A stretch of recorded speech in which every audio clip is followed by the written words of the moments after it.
Hello my dear students, स्वागत है आप सभी के आपके अपने ही परिवार रवि की पाठशाला पे। जितने भी विद्यार्थीगण बिहार पुलिस की तैयारी कर रहे हैं उन सभी का एग्जाम डेट दिन प्रतिदिन एग्जाम डेट नजदीक आ रहा है। तो अब आपको तैयारी का रफ्तार बढ़ाना पड़ेगा और अधिक से अधिक प्रैक्टिस ही करना पड़ेगा। तो आपके मार्केट में जो सबसे लेटेस्ट बुक है प्रैक्टिस सेट के लिए, बिहार सिपाही भर्ती परीक्षा, अगर आप सब प्रैक्टिस सेट कर चुके हैं या अभी तक आपने तैयारी भी शुरू नहीं किया है तो सिर्फ प्रैक्टिस कीजिए। और प्रैक्टिस के लिए सबसे बेटर बुक रहेगा जो बिल्कुल लेटेस्ट पैटर्न पे दिया गया है, बिहार सिपाही भर्ती परीक्षा का, ये बीपीपी पब्लिकेशन का।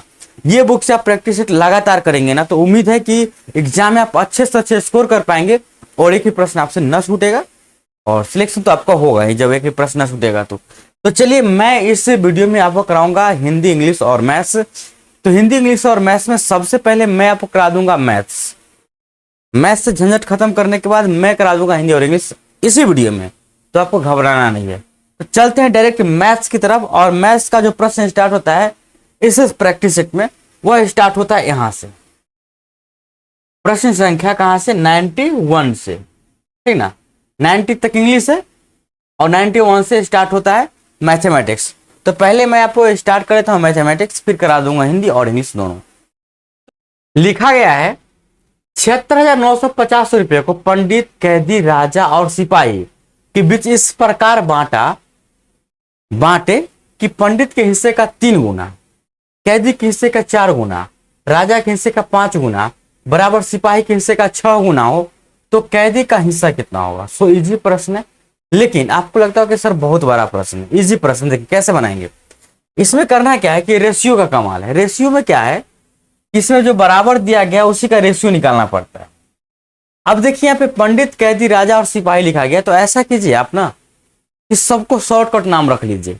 पंडित को शॉर्टकट में आप पी बोल सकते हैं, कैदी को शॉर्टकट में के, राजा को आर और सिपाही को एस। बोला गया है ना हिस्सा के बारे में, पंडित के हिस्से का 3 गुना, तो पी 3 गुना है तो P3 कर दिए या 3P कर सकते हैं, 3 गुना पंडित के। और जो बराबर है कैदी के हिस्से का 4 गुना, तो K4 या 4 के बोल सकते हैं, ठीक ना। बराबर राजा के हिस्से का 5 गुना 5R और बराबर सिपाही के हिस्से का 6 गुना 6S, ये लिख दिए। अब ये सभी का रेशियो निकालिए और इसी रेशियो में पैसा को बांट दीजिए, आंसर आपके सामने आ जाएगा। तो करना क्या पड़ेगा, ये सभी का रेशियो निकालना है P अनुपात K अनुपात R अनुपात S। निकालने का तो बहुत सारा तरीका है, लेकिन सबसे आसान मेथड जो है ना वो P का हिस्सा निकालना है, P का रेशियो। P को झांप लीजिए और बाकी सबको आपस में मल्टीप्लाई, 4 5 20 20 6 का 120, तो यहाँ 120 लिख दीजिए अनुपात। अब K का हिस्सा निकालना है, K का रेशियो, तो K को झांप कर बाकी को मल्टीप्लाई, 6 5 30 तिहाई 90। उसके बाद क्या, R को निकालना है, R को झांपिए 6 चौक 24 तिहाई 72। और उसके बाद क्या, S को झांपिए यानी कि 5 चौका 20 तिहाई 60। उसके बाद जब ध्यान दीजिएगा तो ये कटेगा तो काट दीजिए और नहीं कटेगा तो छोड़ दीजिए। काट देने से आसान हो जाएगा। सबको काटिएगा तो ये 0 0 अंतिम है, 2 से तो कट जाएगा, 3 से भी कट जाएगा, 3 से 3 से कट जाएगा, 2 और 3 से कट रहा है, मतलब डायरेक्ट हम 6 से काट सकते हैं। तो 6 से काटेंगे ना इसको, तो 6 के पारा में 6 दूना 12 यानी कि 20 बार कट जाएगा, 6 के पारा में 15 बार कट जाएगा, 6 के पारा में 12 बार, 6 के पारा में 10 बार।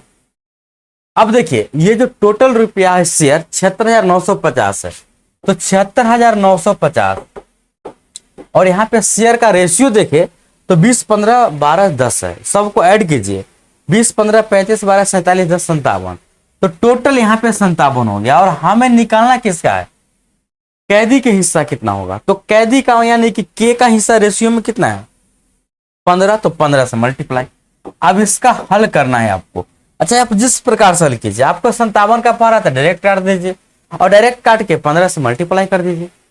अब यहाँ पे अगर ये कट जाएगा पूरा 15 से मल्टीप्लाई होगा तभी तो ये परफेक्ट आएगा, पूरा कटेगा तो 15 का मतलब होता है 3 गुने 5। तो आप ऐसा भी सोच सकते हैं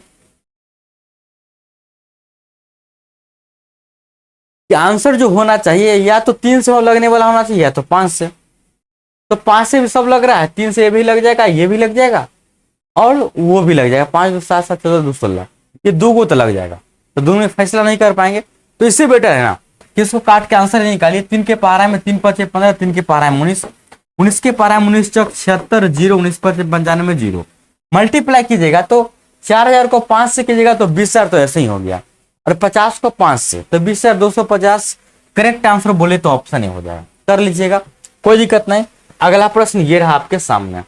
प्रश्न में लिखा गया है किसी चतुर्भुज की 4 भुजाएं 2:3:4:5 के अनुपात में है और उसकी परिधि 280 मीटर है। सबसे लंबी भुजा की लंबाई, सबसे लंबी भुजा समझ में आपको आ रहा है ना कि परिधि मतलब सभी भुजाओं का योग 280। रियल में रेशियो में देखिए 2 3 5 4 9 5 14, और आपको चाहिए सबसे लंबी भुजा। सबसे लंबी भुजा रेशियो में 5 है तो 5 से मल्टीप्लाई, 14 दूना 28 यानी कि 20, 20 पचे 100, कर लीजिएगा। अगला प्रश्न, अगला प्रश्न ये रहा आपके सामने 93 में क्या लिखा गया कि 50,000 रुपए पर 8% प्रति वर्ष से 2 वर्ष के लिए चक्रवृद्धि ब्याज को ज्ञात कीजिए जब संयोजन वार्षिक किया जा रहा है। संयोजन यहाँ पे क्या है, वार्षिक है। तो 8% के रेट से 2 वर्ष का जो चक्रवृद्धि ब्याज होता है, सभी को पता होना चाहिए कि 2 साल के लिए जो चक्रवृद्धि ब्याज होता है उसको निकालने का डायरेक्ट इफेक्टिव रेट निकालिए। तरीका क्या होता है कि 8 दूना 16%, अब प्लस में 8 के स्क्वायर बटा में इतना परसेंट, यानी कुल मिलाकर बोले तो 16.64% हो जाता है। यानी कि 50,000 का 16.64% आपको निकाल देना है। तो निकालिएगा ना तो 50,000 गुने 1664, दशमलव के बदला में 100 और 1% के बदला में 100, और यहां से ध्यान दीजिएगा तो ये 4 जीरो से ये 4 जीरो गायब, यानी कि इसको मल्टीप्लाई कीजिएगा ना तो कितना आ जाएगा, 5 चौका 20 हासिल 2, 6 पचे 30 2 32 हासिल 3, 6 पचे 30 3 33 हासिल 3, और हो गया 1 पचे 5 3 8 83 20। कहीं पे दिखाई दे रहा है क्या? करेक्ट आंसर बोले तो ऑप्शन है, बन जाएगा, नो प्रॉब्लम। इफेक्टिव रेट आपको पता होगा क्योंकि हम करा चुके हैं CI, तो आप देखे होंगे तो आपको पता होगा। अगला प्रश्न, आगे का प्रश्न में दिया गया है यदि a + b = 5 और a - b = 3, a² + b² निकालना है। तो यहां से तो आप इजीली निकाल सकते हैं a और b का मान। a + b = 5, a - b = 3। Direct यहां से a का मान निकालना होगा ना, तो a में देखिए प्लस प्लस तो प्लस, इसका मतलब 5 और 3 8 जोड़ के डिवाइड, यानी कि आंसर हो जाएगा 4। उसके बाद b का मान निकालना है तो प्लस माइनस माइनस यानी घटाना है, 5 में 3 घटेगा तो 2 डिवाइड करना है 2 से, यह कितना आ जाएगा 1। अब देखिए यहां से 4 1 5 हो जाएगा, 4 में से गया 3 हो जाएगा, ऑप्शन सेटिस्फाइड है। आपको a² + b² निकालना है। a² का मान बोले तो 4 का स्क्वायर, 1 का स्क्वायर बोले तो 4 चौक 16 + 1 17 आना चाहिए। करेक्ट आंसर ऑप्शन है, बना लीजिएगा। तो डायरेक्ट इस प्रकार से a और b का मान निकाल सकते, डायरेक्ट कुछ नहीं करना है। अगला प्रश्न देखें तो ये रहा आपके सामने। प्रश्न में दिया गया है, लिखा गया है cosec² 60 degree plus sec² 60 degree minus cot² 60 degree अब प्लस tan² 30 डिग्री, इसका वैल्यू निकालना है। तो इसमें सबसे इंपॉर्टेंट बात जो होता है ना कि cosec 60 का मान कितना होगा, ये आपको बताना सबसे इंपॉर्टेंट है। cosec 60 डिग्री का मान, तो आप इसका स्क्वायर कर लीजिएगा। निकालने का सबसे बेहतरीन तरीका रहेगा इस cosec को ना सबको साइन में बदलने का कोशिश करें, टोटल को साइन में बदलने का कोशिश करें। cosec 60 के बदला में आप 1/sin 60 लिख सकते हैं, कोई दिक्कत नहीं होगा। और sin 60 का मान आप निकाल सकते हैं कैसे, 60 है ना, तो 60 को क्या करना है कि 15 के पहाड़ा में पढ़िए कि 15 के पहाड़ा में कितना बार में 60 आ जाएगा, 4 बार में आ जाएगा। तो आपको 4 नहीं लेना है, आपको एक कम लेना है 3। तो आपको लेना है एक कम 3 और नीचे में रखते हैं 4 और ये रूट अंडर करते हैं, तो मन ही मत सोचिए कि रूट अंडर 3/2 आ जाएगा। कितना आ जाएगा 3/2, और ये पलट जाएगा। जैसे ही पलटेगा तो 2/√3 कर देगा, और ये 2/√3 कर देगा तो 2/√3 का यह क्या हो जाएगा, होल स्क्वायर हो जाएगा प्लस। अब sec² 60 डिग्री का मान निकालना है। अब देखिए sec² 60 डिग्री का मान कैसे निकालेंगे, यहां पे sec का मान निकालिए आप, sec। अब देखिए sec 60, sec को हमको बदलना है साइन में। sec 60 को sec 60 से हम कहां चल जाएंगे, cos 60 पे चल जाएंगे। sec 60 से हम cos 60 पे चला जाएंगे, तो यह होता है कितना 1/cos कॉस 60 हो जाएगा, सेक से कॉस में चले गए। अब कॉस 60 है तो कॉस और साइन में क्या होता है कि कॉस 60 डिग्री में जो मान होगा ना कॉस 60 का, वह साइन 30 से मान होगा, क्योंकि कॉस में कितना जोड़ेंगे, 60 में कितना जोड़ेंगे तो 90, 30, तो वह साइन 30 का मान होगा। यानी कि हम कॉस 60 के मान नहीं लिख करके हम साइन 30 का मान लिख देंगे तो काम चल जाएगा। वैल्यू बता चुके हैं।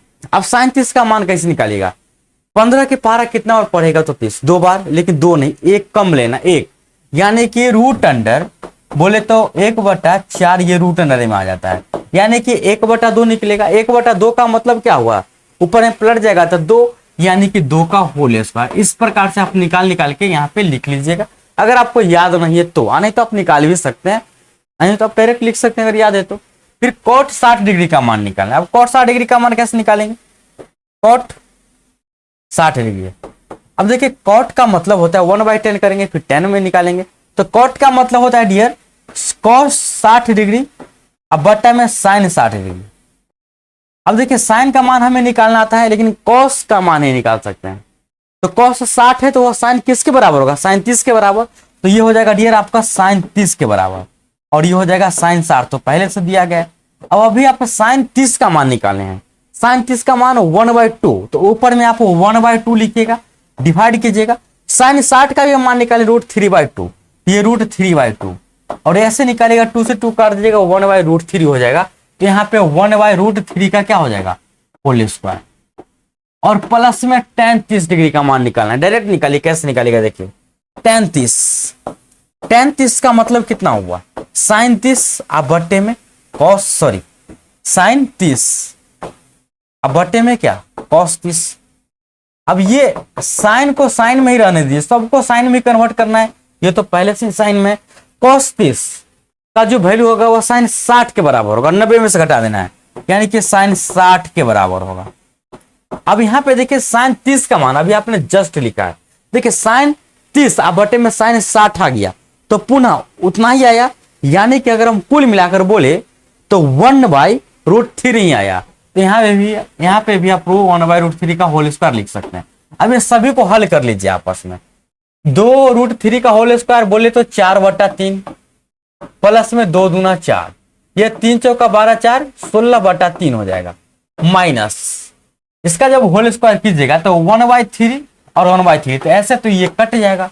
जब ये कट जाएगा तो कुल मिलाकर बोले तो क्या 16/3 बचा, और 16/3 का मतलब कितना होगा 5.1/3। इस प्रकार से आप निकाल लेंगे आंसर, कोई दिक्कत, सबको साइन में कन्वर्ट करके निकालना है, बस ये सब लॉजिक का कमाल है। आपको हम सिखा चुके हैं वीडियो में, अगर आपने नहीं सिखाया तो वीडियो खोज के देखिए, विशेष दिक्कत हो तो हमें बता दीजिएगा। टेलीग्राम से लेकर फेसबुक यूट्यूब पर भी आपका सवाल का जवाब हम पढ़ते हैं, कर लीजिएगा, कोई दिक्कत नहीं। बाकी आपको याद होगा तो आप और फास्ट बना पाएंगे। चलते हैं अगले प्रश्न की तरफ, और अगला प्रश्न डियर ये रहा आपके सामने। देखिए डियर प्रश्न संख्या 96, क्या लिखा गया है, कोई व्यक्ति एक मेज और एक कुर्सी 500 रुपया में खरीदता है, वह मेज 10% के हानि पर और कुर्सी को 10% के लाभ पर बेच देता है, और इस प्रकार से उसे कुल मिलाकर 10 रुपया का लाभ हुआ। तो बताइए कि कुर्सी का क्रय मूल्य क्या है।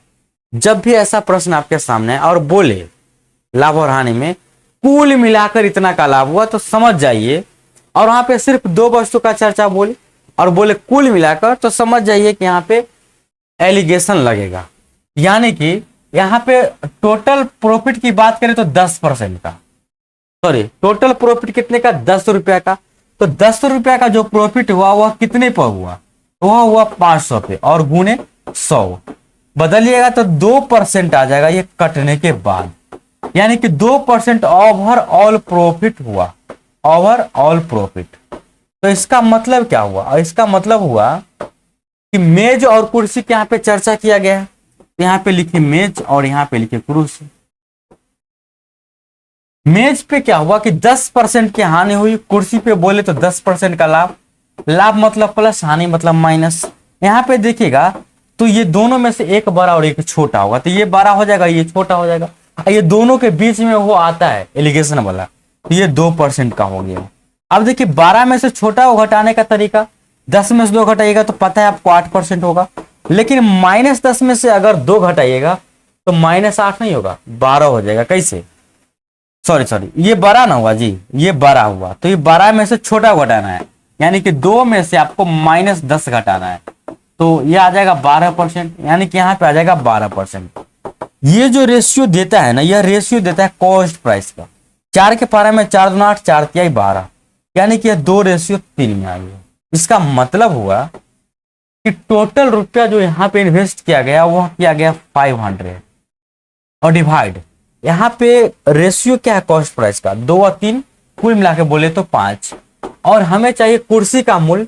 कुर्सी का रेशियो क्या है, सामने में कितना है 3, काटिएगा तो ये 100 बारे में कट के 3 से मल्टीप्लाई हुआ तो 300 इसका सही जवाब हो जाएगा। उम्मीद है बात समझ में आ गया होगा, कोई दिक्कत नहीं होगा। अगला प्रश्न, अगला प्रश्न डियर ये रहा आपके सामने। प्रश्न में लिखा गया है ना, यदि x बराबर a प्लस 1/a, y बराबर a माइनस 1/a, x के पावर 4 प्लस y के पावर 4 माइनस 2x² और y², ये बताना है। तो सबसे पहले तो आपको एक चीज निकालना पड़ेगा, x² और y² का मान। आखिरकार x² और y² का मान आप कैसे निकालेंगे, दोनों तरफ होल स्क्वायर करेंगे। जब दोनों तरफ आप होल स्क्वायर करेंगे तो x² बराबर कितना आएगा, x² इधर हो जाएगा LHS में, उधर a प्लस बी का होल स्क्वायर, तो a² प्लस में b², यही तो। जैसे प्लस 2ab कीजिएगा, 2 इंटू a का मान a और b का मान 1/a, ये से कट जाएगा, तो x² का मान बचेगा आपके पास a² प्लस 1/a² और प्लस में 2। इसी प्रकार से y² का मान आपके पास आ जाएगा a² प्लस 1/a² और माइनस 2, ये हो गया। और हमें चाहिए x के पावर 4 प्लस y के पावर 4। इसका तो यही मतलब हुआ ना कि ये दोनों का आपस में हमको क्या करना पड़ेगा, स्क्वायर करना पड़ेगा, और वहां पे -2xy है, यानी कि इसका और इसका माइनस में स्क्वायर करना पड़ेगा, यानी कि हमें जो करना पड़ेगा x² माइनस y² का होल स्क्वायर, ये करना पड़ेगा। तो x² माइनस y² का होल स्क्वायर जब आप करेंगे तो यह देगा कितना देगा, a² मतलब x के स्क्वायर का स्क्वायर करेंगे तो x के पावर 4, b² तो y के पावर 4, अब माइनस 2x² और y², ये आ गया। लेकिन इसमें से इसको घटाना पड़ेगा, जब इसमें से इसको घटाना पड़ेगा तो देखिए यहाँ पे ये प्लस में है, इसको आप लिखिएगा क्या, a² प्लस 1/a², आप प्लस में 2, और माइनस कीजिएगा इस पार्ट को, तो माइनस a² माइनस 1/a² और प्लस 2 हो जाएगा। ये माइनस माइनस इससे ये कट जाएगा, 2 और 2 कितना बचेगा 4, यानी फाइनली जो आंसर आएगा वह कितना आएगा 4। उम्मीद है समझ गए होंगे, अलजेब्रा का छोटा सा प्रश्न था। चलिए तो समझ गए, तो बढ़ते हैं अगले प्रश्न की तरफ। और अगला प्रश्न डियर ये रहा आपके सामने मैथमेटिक्स का। लिखा गया कि यदि a बराबर ABC और b बराबर EFGH है तो b गुणे a की मूल संख्या, तो b में कितना है 4 और a में कितना है 3, तो 4 तिहाई 12, इजी प्रश्न कर लीजिएगा। नेक्स्ट 99, प्रश्न संख्या 99 लिखा गया है यदि 2 के पावर x प्लस 4 माइनस 2 के पावर x प्लस 2 बराबर 3 हो तो x का मान ज्ञात कीजिए। सो इजी प्रश्न है, लेकिन बनेगा कैसे, 2 के power x plus 2 sorry x plus 4, बोले कि सर चश्मा लगाने के बाद भी दिखाई नहीं देता है, तो यहाँ पे फिर भी चमक जाता है वो, और माइनस 2 के पावर x प्लस 2 और बराबर ये 3 है, तो x का मान बताना है। बनाने का सबसे आसान तरीका रहेगा ना, इसमें से ऑप्शन को पुट करके बना देने का। अब ऐसा कौन सा ऑप्शन रखेंगे जो माइनस करने के बाद भी 3 दे। अगर आप 0 रखते हैं तो x प्लस 0 x प्लस 4 यानी कि 0 प्लस 4 यानी कि 2 के पावर 4 आप माइनस 2 के पावर 2, क्या यह बराबर 3 देगा। 2 के पावर 4 होता है 16, 16 में से 4 घटाएंगे 12 आता है, कभी भी यह 3 के बराबर नहीं आएगा, इसीलिए ऑप्शन 1 बोले तो फ्लॉप। ऑप्शन 2 रखिए, यानी कि ऑप्शन बी 2 रखिएगा तो 4 2 6, 2 के पावर 6 में से घटाइएगा 2 के पावर 4, इसका मतलब 32 होता है और इसका मतलब 16 होता है, कभी भी 3 के बराबर नहीं आएगा, इसीलिए यह गलत हो गया। -1 रखिएगा तो 2 के पावर कितना हो जाएगा 3,